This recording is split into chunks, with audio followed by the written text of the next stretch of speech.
কে জানাই শুভ সকাল। এখানে গঙ্গা স্নান করতে এসেছি। আসার সময় দেখে এই মন্দিরটা সব সময় ভাবি, নীল পূজা করতে আসি, সব সময় ভাবি যে এই মন্দিরটাই আসবো, কোনো দিন আসা হয় না। আজকে এসেছি, তোমাদের সাথে শেয়ার করি কি কি ঠাকুর আছে এখানে। চলো বন্ধুরা, প্রথম দেখিয়ে দেই। চলো, মন্দিরটা কি সুন্দর। প্রথম এসেছে যে জয় ভোলে বাবা, সবাই বলো জয় ভোলে বাবা, হর হর মহাদেব।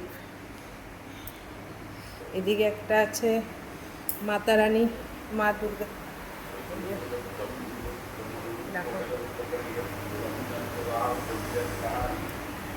এদিকে আরেকটা আছে বজরংবলী। কত রকমের ঠাকুর। আর এদিকে আরেকটা আছে মা শীতলা, মা সবাইকে রক্ষা করবে। সবাই বলো জয় মা শীতলা, মায়ের জয়। তা কেমন লেগেছে বন্ধুরা অবশ্যই জানিয়ে মন্দিরটা। আর সবাইকে জানাই শুভ সকাল। সবাই ভালো থেকো, সুস্থ থেকো। এই প্রথম এসছি, সবসময় ভাবে এখানে আসবে, আসা হয় না, আজকে প্রথম আসলাম। টাটা।